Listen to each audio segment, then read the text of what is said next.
জুম্মার দিনের কিছু গুরুত্বপূর্ণ ফজিলত। ১। নবী করিম সাল্লাল্লাহু আলাইহি ওয়াসাল্লামের বাণী অনুযায়ী জুম্মার দিন হলো সকল দিনের সর্দার। এটি সপ্তাহের সবচেয়ে ফজিলতপূর্ণ দিন।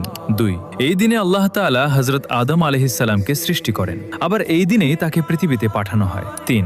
জুম্মার দিনে এমন একটি বিশেষ মুহূর্ত রয়েছে যখন বান্দা আল্লাহর কাছে যে কোনো হালাল দোয়া করলে আল্লাহ তা কবুল করেন।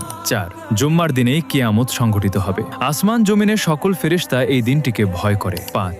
জুম্মার দিনে নবীজির ওপর বেশি বেশি দরুদ শরীফ পাঠ করার নির্দেশ দেওয়া হয়েছে, কারণ ফেরেশতারা সেই দরুদ নবী করিম সাল্লাল্লাহু আলাইহি ওয়াসাল্লামের কাছে পৌঁছে দেন। ৬।